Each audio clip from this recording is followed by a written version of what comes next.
As I sit down to start writing this review of the latest game from Naughty Dog, it is July 27th, 2020. It has been 1 month, 1 week, and 1 day since The Last of Us Part 2 had been released. To say the release and reception of the game were divisive would be an understatement. There was quite a few controversial incidents that led up to the release, including much of the game and major plot points being leaked early. Thankfully, I avoided 90% of those leaks. I had originally planned on getting the game on release day, but after hearing some things about the leaks, I wasn't sure. Ultimately, I decided, even if what I heard was true, I still wanted to play it, as The Last of Us is one of my top 5 games ever, and the one game I probably played and beat more than any other game in my life. Well over 100 times I've beaten that game. So I decided to get part 2 on release day after all. After finishing the game, I have watched a lot of reviews, both positive and negative.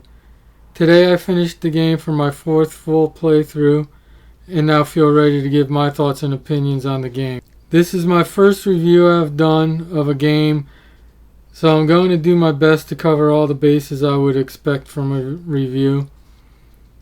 For those of you who are like I normally am and don't always get games upon release, the first part is pretty much spoiler free. I will not argue with anyone nor feel negative towards anyone who disagrees with my views and opinions.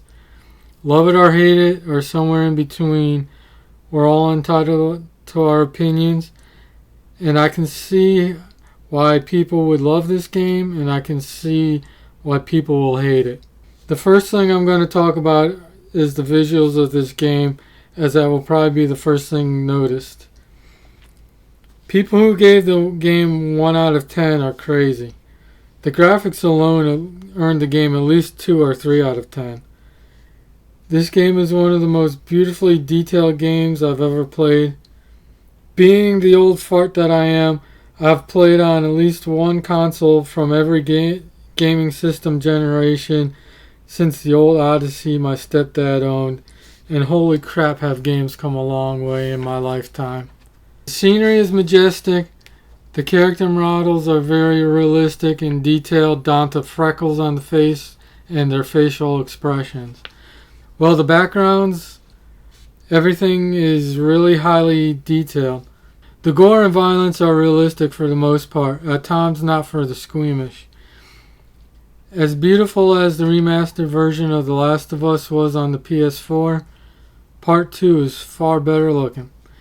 I played this one on a 2nd gen PS4, so I can only imagine how great this game will look if they remaster it on the PS5. If you judge this game from a visual and technical aspect, the game pretty much is a masterpiece. The sound in the game is fantastic. The original score, like in the first game, is just incredible at setting the tone of what is going on. Another wonderful score by Gustavo Santaolalla, however you pronounce his name, who also has a brief appearance in the game. I'm not 100% on the non-original song choices, but they are pretty good. There is also a guitar mini game that has very realistic guitar sounds. I'm pretty sure they actually use real guitar sounds.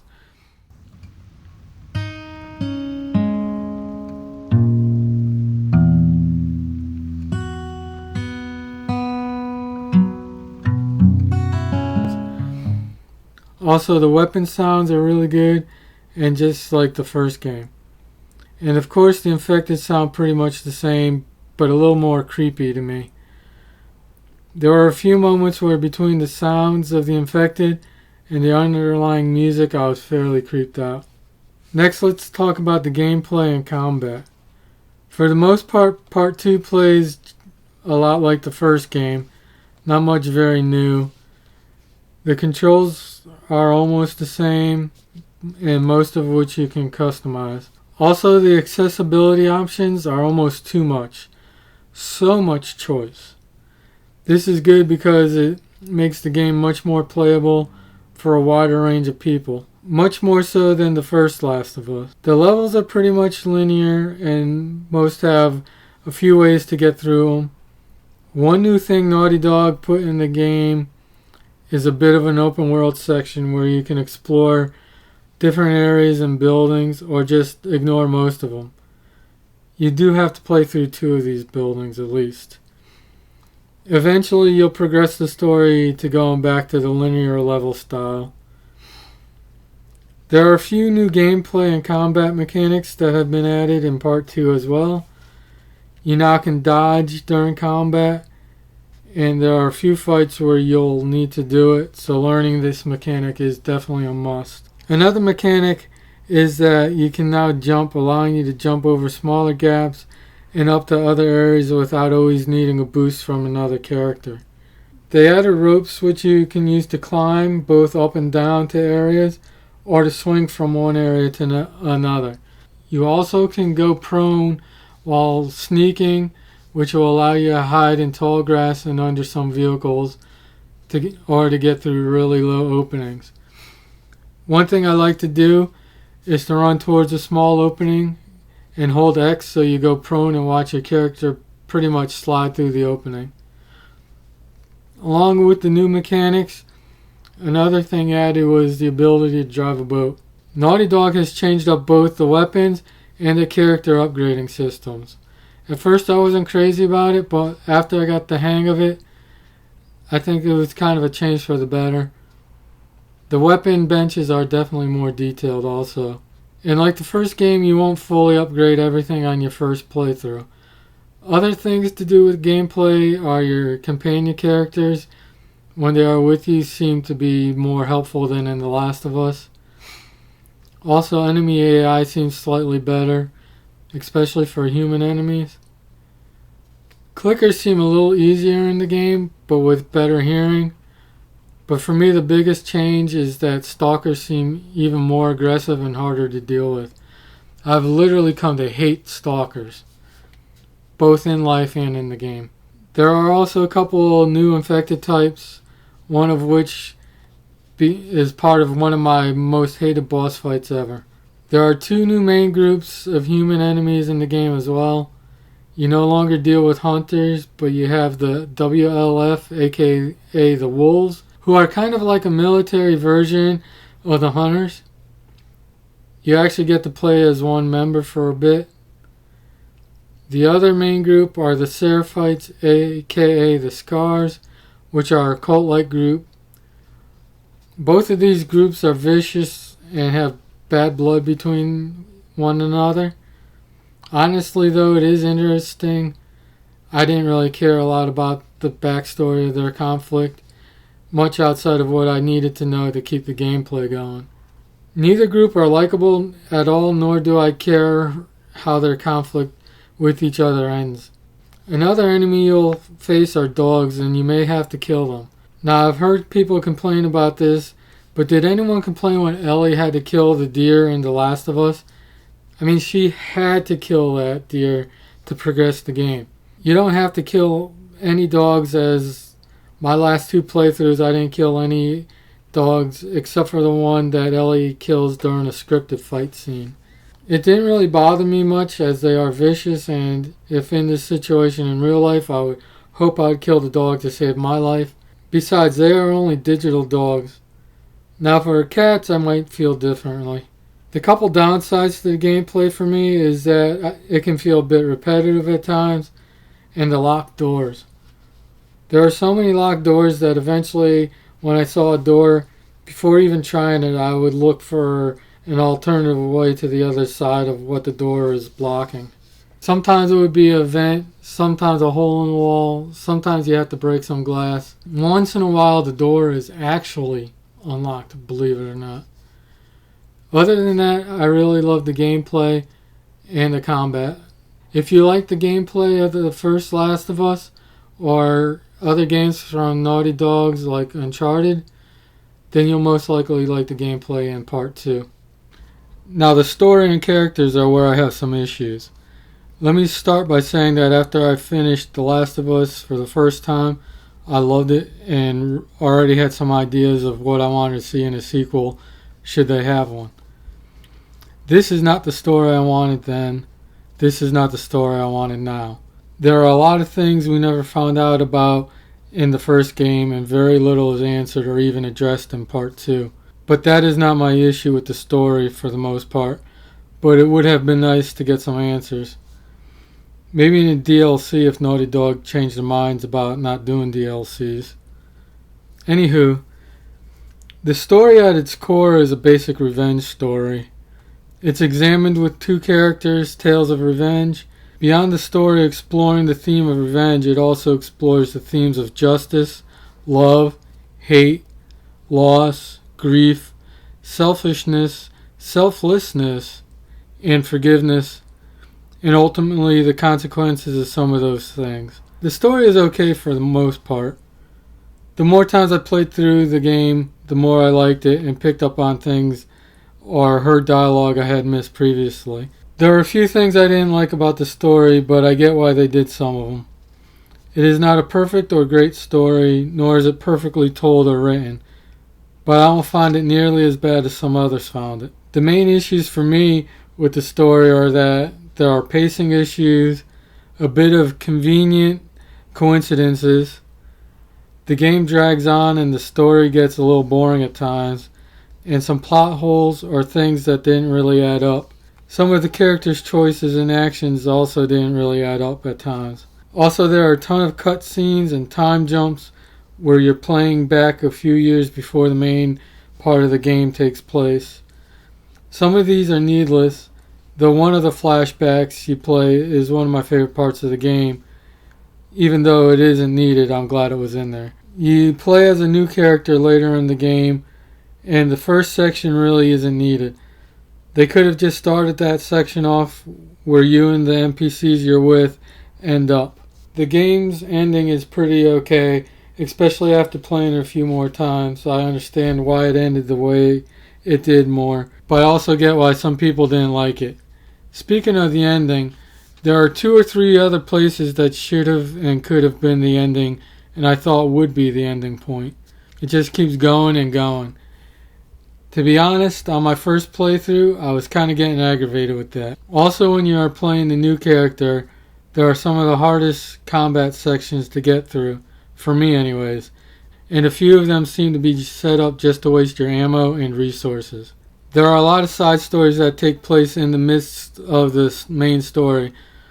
Most I found interesting and entertaining, even if they really weren't vital to the overall story and just padded the gameplay length. As far as the main characters go, there are the ones returning such as Ellie, Joel, Tommy, and Maria, but also many new characters.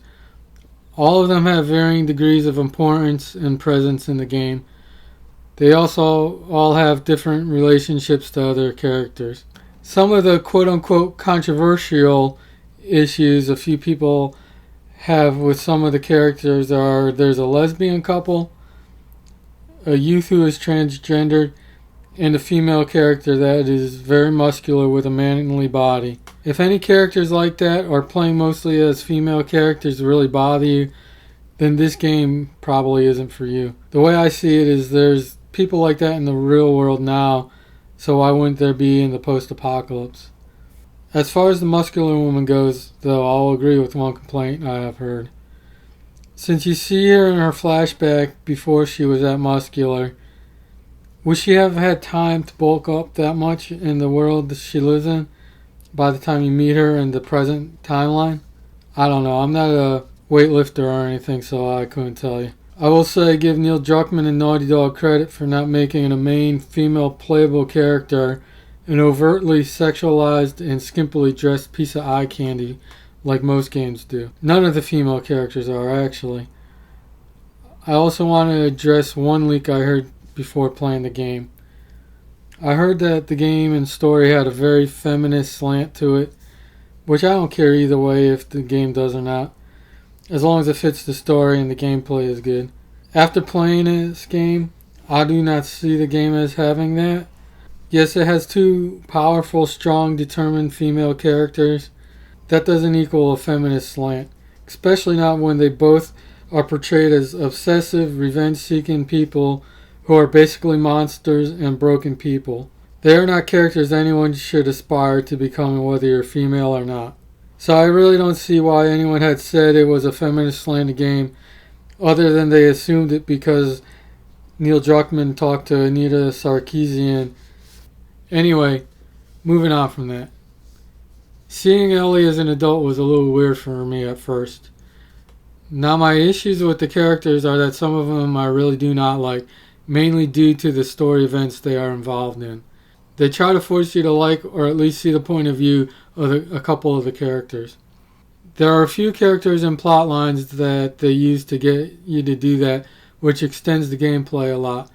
They could have achieved this in other ways without all that, or with some better writing. But since I did enjoy playing some of those parts, I won't complain too much about that. Basically, there's some stuff that seems just to be there to pad out the gameplay time. My first playthrough was over 40 hours. Of course, I spent a lot of time enjoying the scenery and also looking in damn near every nook and cranny trying to find collectibles and resources. The story is long and drawn out at times, but as I said, overall was okay. I think The Last of Us was a much better story overall. What I liked about Part 2's story is, though, that it is bleak and dark, sometimes downright miserable and depressing, and brutal. I love stories like that, so it appeals to me, but it could have been done better with less characters and subplots and without padding the gameplay. Hell, the intro takes almost 2 hours before you get into the real story of the game. I have to say Neil Druckmann, along with Haley Gross, did a really good job at evoking emotions out of people, though. Whether it was sadness, anger, hatred, nostalgia, or even happiness, everybody probably felt something at certain points in the game. They took some risks with the storytelling, which worked to varying degrees depending on how you view them when you get to them. Some didn't really work either.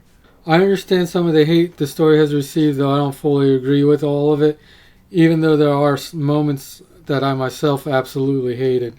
As far as the acting goes, though, all I can say is, for the most part, just like The Last of Us, is extremely well done in my opinion.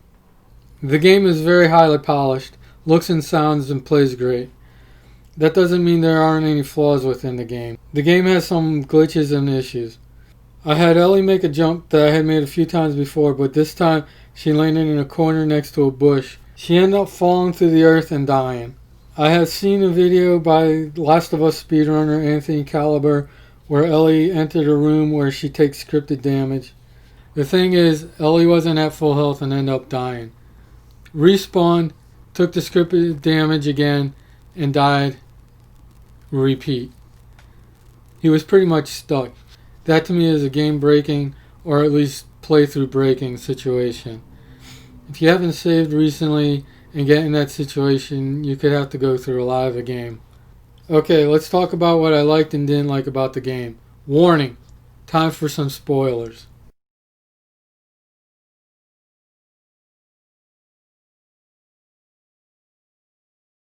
So as I said, the music was really good in it, but the non-original song choices I wasn't too crazy about. Was Pearl Jam's Future Days song the best choice of a song Joel could sing to Ellie? I'm not a fan of Pearl Jam really, so I never heard the song before. Looking at the lyrics, it seems like a love song, not the kind of song you'd sing to your daughter figure. Besides, I always had Joel pegged as more of a country music fan anyways. Though I will say I love the fact that Joel did sing for Ellie after all, and teach her how to play guitar too. I will say I like Ellie's / Ashley Johnson's rendition of A.K.A.'s Take On Me, though I know some people didn't.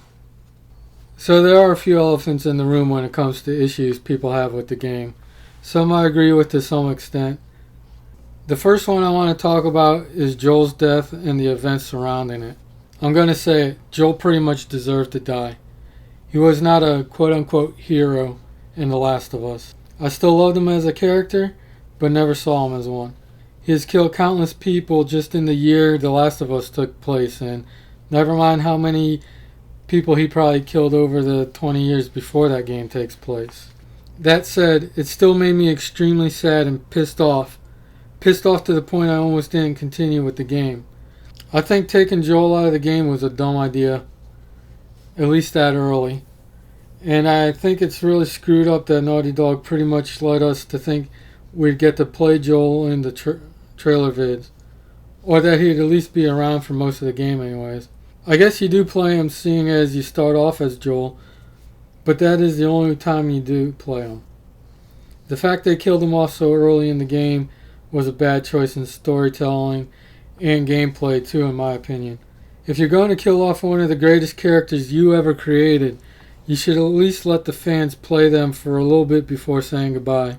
Maybe let us play him while him and Tommy or Jesse go out on some patrols. Hell, maybe even get to play the part of the patrol Joel and Tommy were on when they came across Abby and saved her. Something where you can at least reconnect more with the character. I think that it would have come as more of a shock Joel dies if you got to play him some more first. Speaking of Abby, while we were talking gameplay leading up to Joel's death, I wish we played her more too and had some more bonding time to get to like the character before she kills Joel. It would have the player wondering even more why this character we like now kills a character we love, especially after he saved her. Instead, Abby is pretty unlikable right from the start. As far as people saying Joel wouldn't have walked in the room and given his name, there was a time that would have been most likely true, but Tommy had already given Abby their names earlier, so that is on Tommy. I feel Joel may have softened over the last few years in Jackson, where it seems he had lived a pretty peaceful life. Plus, he may have still been in his feels from his last conversation with Ellie, the flashback at the end of the game there. Combine that with the fact that he just saved the girl, so why would he think someone you just saved would want to kill you? Take all that, when they get into the room, he kind of let his guard down and followed Tommy's lead, who had already just introduced himself to Abby's group. Joel maybe thought if Tommy thinks they're safe, then he'll just go along with it. And yes, this may have been way out of character for Joel, but who hasn't done something out of character in their life? Unfortunately, it did cost him his life. Then again, I could be wrong. Either way, I think it was kind of bad writing setting up how he gets caught by Abby's group and killed. And man, I felt so heartbroken for Ellie for having to watch as Abby dealt the final blow to Joel. It never gets easier to watch. And then Manny spitting on his corpse was just insult to injury. The whole scene left me with a question though, other than why did Abby do it, of course. I don't know if the answer is ever revealed. That question is, what did Abby and Owen want? After Owen and Mel come out when Ellie entered, Owen says to Abby, "You're done." To which Abby replied, "You want what I want, right?" So what is it they want? I mean, Abby appeared to have tortured Joel and then she killed him before getting what they wanted. Did they want Joel to confess to killing Abby's dad, which he couldn't since he probably didn't ever know the doctor he killed was her father? Did they want him to confess that he ruined the chance for a cure and that he wiped out the Fireflies or killed their leader? Maybe it was just bad dialogue writing and really didn't mean much. Maybe I just missed something in the dialogue somewhere in the game. I'd done that a bit. Hell, it wasn't even until my fourth playthrough that I heard what Mel and Owen were arguing about when Ellie meets them at the aquarium and why Mel told Owen to fuck off.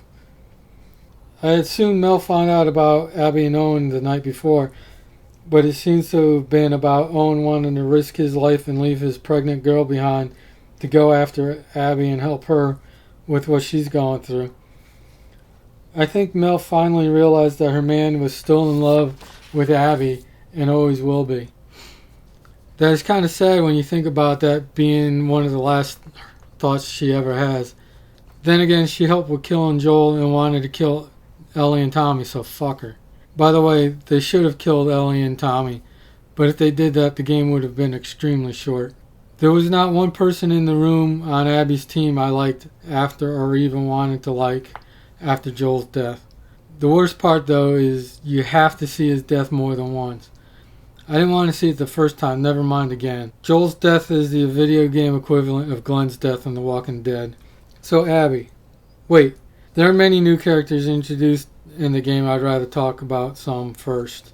Some of my favorites are Jesse and Dina. They both live in Jackson and do patrols like Ellie, Tommy, and Joel. Jesse is friends with Ellie and is Dina's ex. Dina and Ellie get into a relationship. They have some pretty good banter and conversations. Both Dina and Jesse are companions that tag along with Ellie on some missions. I did enjoy them, but I wish they fleshed out their characters more. And to have Dina being pregnant seemed like a way to have her stay behind so Jesse can go and help Ellie for a bit.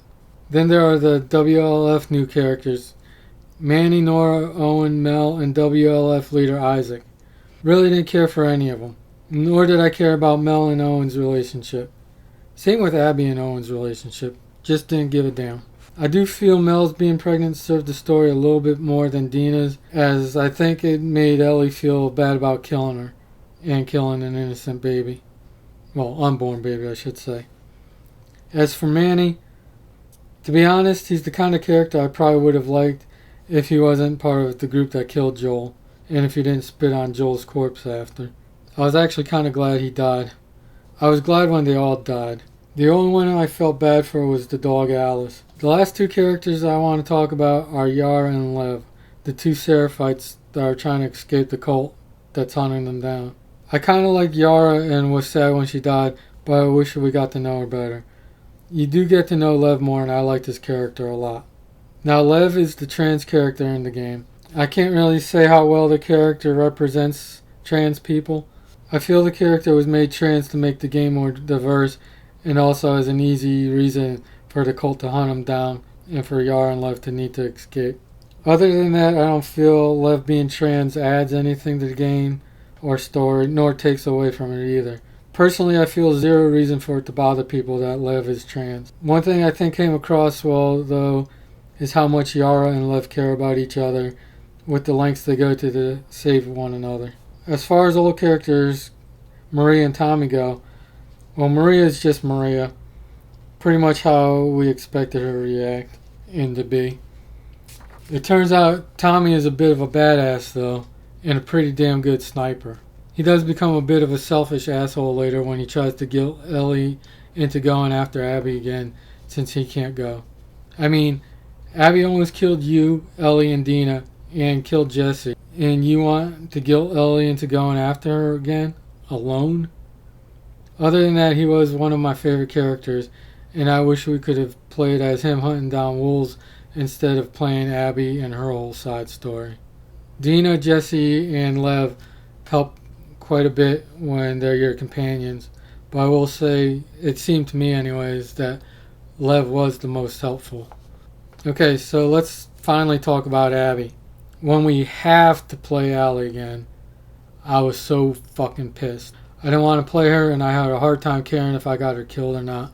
I had predicted that the doctor Joel killed was either Abby's significant other, sibling, or father, just before that part started where you find out who he was. I feel we didn't get a lot of time to know her dad to really care about his death. They should have had more time together to get to feel their bond, which in turn would help make you feel more sympathy for Abby, I think. The first mission with Abby, Manny, and Mel going to the fob was a pointless waste of time, and they could have started just at the fob. There could have still been a little bit of dialogue they showed that lets you get to know the characters a bit without all that time having to go through the campaign. Just a cut scene of them traveling to the fob from the stadium, maybe. I really did not enjoy much of the time spent as Abby. As I said earlier, for me those were the hardest parts of the game.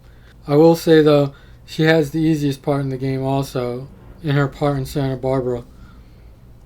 You and Lev just need to go to the house you're looking for and look around. Don't even have to do anything with the infected or anything like that.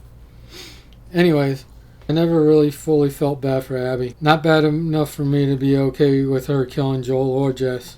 I mean, I get why she did it, but I didn't get to the point of being okay with it. There wasn't enough backstory of Abby and her dad, nor enough going on between Abby, Yara, and Lev to get me to like her enough to be okay with killing Joel and to want her to live. I did enjoy some of the conversations between Abby and Lev, though. Also between her and Yara. That said, I felt a lot of the time spent with Abby fell short of what the writers were trying to get you to feel, so a lot of the time for me felt like filler. And as I said, to me the levels seemed much harder. Maybe the struggle was supposed to make you feel how much Abby is struggling to help Lev and Yara? I don't know. I will say though, the more times I played through the game, the more I feel I could like Abby at times. Yet there's still scenes that make me not like her again. The whole sex scene for Owen, for one. I get X's hookup and all, but he's with someone else who's going to have his baby. You threw that relationship away because you were too focused on finding Joel, getting revenge, and training to do so. And then when she was about to kill Dina, she was glad that Dina was pregnant. Mel had the perfect line to describe Abby. "You're a piece of shit, Abby."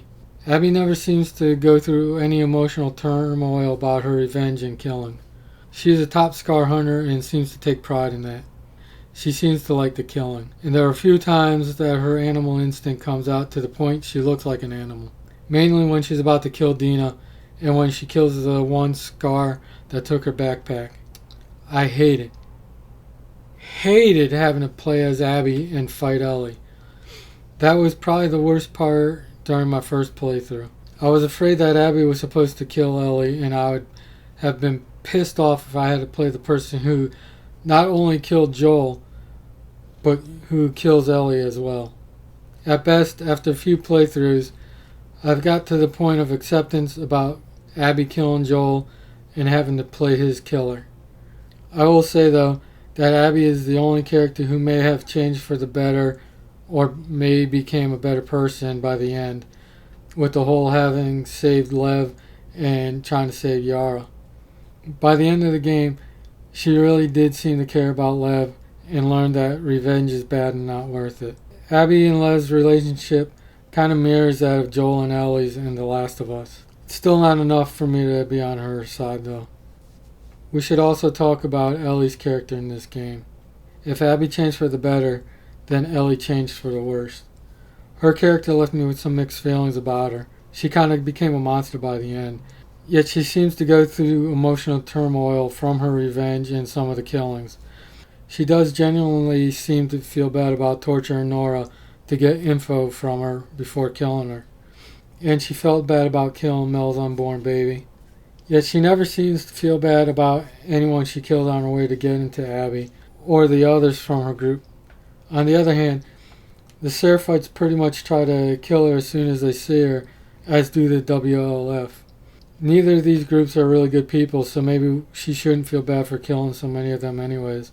But by the end, she even threatened to kill Lev if Abby didn't fight her. Which I was going to call out as something I don't think Ellie would have done, but the more I think about what a monster she has become and how focused she is on revenge, maybe it was well within her character to do that by then. By the end of the game, I really missed the Ellie we got in the first Last of Us and in the birthday flashback. For the longest time, you get the feeling her and Joel had a falling out, and you wonder if Ellie found out the truth or if her just being suspicious of Joel lying to her drove a wedge between them. I did like that Joel taught her guitar and how to swim. No more fucking pallets. I'm also glad that Ellie did find out Joel lied and that he admitted to it when confronted instead of trying to keep the lie going. I get why she was so upset with Joel for taking away the chance for her quote-unquote life to have mattered. I could imagine that would weigh heavy on someone to know that because you're alive, many people will get infected and die. So the anger is understandable, but I think to totally cut Joel off was a bit much, especially when you go on a killing spree anyways. Besides, her life did matter. It mattered to Joel. Wish the writers could have gave Joel some dialogue to better convey that when he told Ellie he lied, or at least during the final cutscene between Ellie and Joel. Even though I really didn't like the person Ellie turns into by the end of the main part of the story, I still cared for her and wanted her to have a happy ending. I will probably always care and root for Ellie no matter what. It would take a lot for me not to. Out of all the characters in the game, the only ones who were pretty good people and I really liked were the 4 companion characters. Yes, they all killed people, but it was mostly in self-defense. Jesse and Lev were the best though, especially Jesse. He came out and risked his life to come help his friends. Then went back to help Ellie again, even after she was a total bitch to him, because, as he put it, friends get in their own damn way. As I said earlier, I like the story, enough to keep me interested anyways. It is flawed and filled with some needless things though. The first thing I didn't like was right after the beginning when Joel is telling Tommy about what happened at the hospital. They show Joel just before he kills the doctor, and this evil, pissed off look comes across Joel's face. It almost makes it look like he's going to enjoy killing the doctor. Also, this should not have been a revenge story at all, unless it was from Tommy's quest for revenge. Joel would have never wanted Ellie to go on a killing spree, nor risk her life to do so just to avenge his death, especially after all he had to do to save her life. I will say I did enjoy learning about the WLF and the Seraphites and their conflict. I felt it was needless though. I think it would have been a good idea for a totally separate IP or game in the future with different characters. I never cared about Abby and Owen's past and the flashbacks, other than the first Abby flashback where you get to know her dad a bit. Though I wish we got to know him more. Maybe I'd care more about his death. Speaking of Abby's flashbacks, there's one where her and Owen are up high on a Ferris wheel, and Owen's giving her grief about not coming closer to the end of the Ferris wheel car they're on, since she's afraid of heights. My problem is, though, how did they get up there? Was there power to the Ferris wheel and they rode it up? If so, how did they stop it where it was? Was someone down there to turn it off? I'm sure they didn't have a remote to turn it off. So if there wasn't power or someone down there to run it, they would have had to climb it up. So Abby was okay with climbing up the Ferris wheel, but now too afraid to sit on the edge of the cab? That's the kind of thing that doesn't add up to me. I did like the fact that Abby wanted to help Yara and Lev since they saved her. I did like that Jesse was written to go find Ellie and Dina and help them. I like the story around Ellie and Dina themselves. I like the scene where they found Eugene's hidden weed bunker.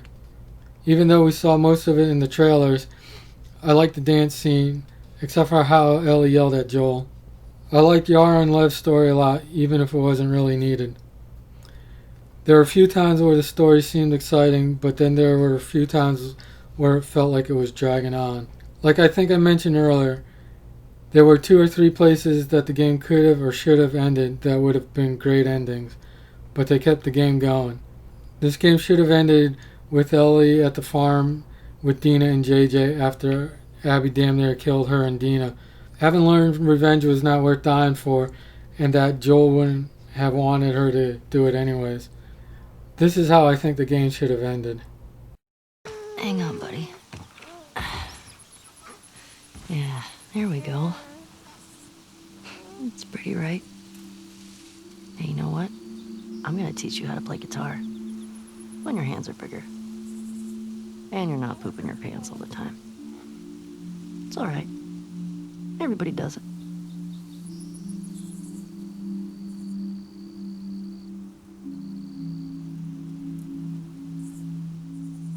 Got a lot of stories to tell you. When you're older. Much older. I don't even know where to begin.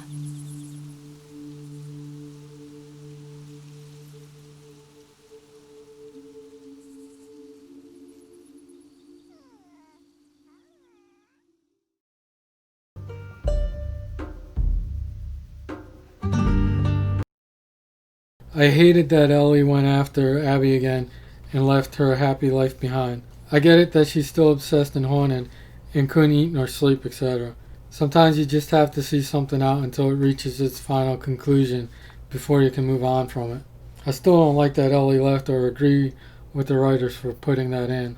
The whole Santa Barbara section was a waste of time and a dumb idea to introduce yet another new faction and have them most likely wiped out within the last hour of gameplay. The Rattlers, being a group of slavers, was an interesting group, but there was no time to flesh them out or do anything with them. They also would have been good for another IP/game, or even if they introduced them earlier and we could have dealt with them more at the expense of some of Abby's parts, or even some of Ellie's.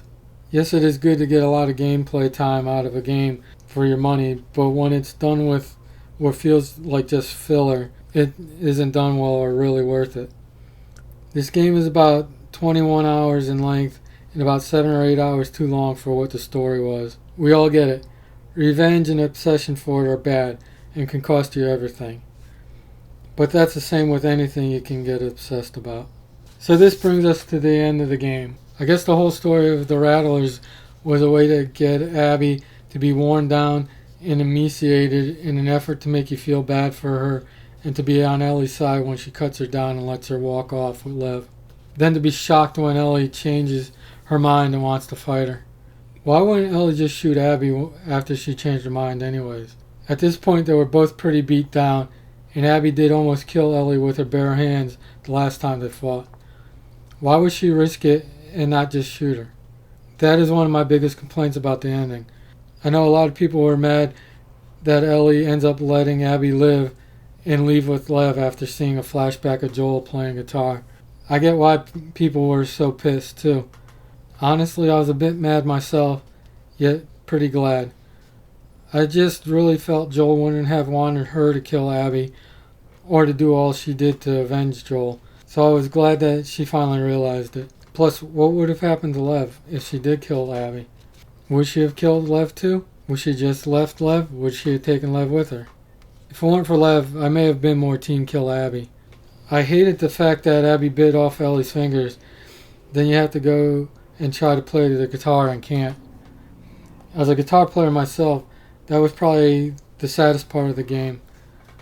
I really loved the final flashback of Joel and Ellie after their argument at the dance.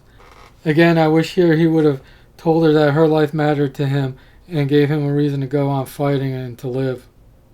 I will admit, I did get teary-eyed when Joel got all choked up. I felt sad when Ellie got back to the farm and Dina and JJ were gone, and Dina had left Ellie's stuff in the one room. The messed up thing is that Dina left the windows open and the door unlocked, which would make it way too easy for someone to get in and take Ellie's stuff. Also, leaving Ellie's stuff near the window that was open exposes everything to the elements. At least she left the guitar in its case, unlike Ellie. Ellie could have taken it back to Jackson and gave it to someone, or left it in the case so someone can stumble across it in the future and take it. Or at least close the damn window she leaned it against. As predictable as it was, visually, I did like the fact that she left it against the window and the camera pans in and you see Ellie walking off in the distance through the window. No happy ending. Ultimately, though, the game left some things unanswered, just like the first Last of Us. I wish we knew if Dina and Ellie got back together or not. How are Abby and Lev doing? Because of the title screen after beating the game, we can assume they made it to Catalina Island. Does Tommy ever find out Ellie let Abby live? Does he get back with Maria? Why the hell did they decide to kill off such a beloved character and make this the story? Could they not have come up with something better for a story to build a game around? So this game has been praised as a masterpiece with many 10 out of 10 scores and also hated with many 1 out of 10 scores. Does the game deserve either of these scores? No. It lays somewhere in between. How would I rate this game? Overall, I would give it a 6.5 out of 10. The visuals and sound are top notch for 99% of the time. I did experience a few small glitches, but other than that, it is great from the technical side. Most of the characters are not good people and you really don't care about them, though there are a few you probably will like. The gameplay is either great or just okay, depending on how you feel about the gameplay from other Naughty Dog games. To me, it's great. I find it fun. I found it fun enough that I played 4 times and I'm about to start a 5th game. The story is just okay with some issues and drags on at times and takes chances that don't always work. I will give them credit for taking chances though. If you like dark and bleak stories or games, you may like this. Unlike The Last of Us, there really isn't any growth in any of the characters, nor any bond building. The end was decent, but somewhat unsatisfying. And like the first game, this game leaves you with quite a few unanswered questions. Mainly, what the hell did Joel trade for that coffee? What are you drinking? Coffee. Where'd you get that? Those people that came through last week. Oh. A little embarrassed as to what I had to trade to get it, but Not bad.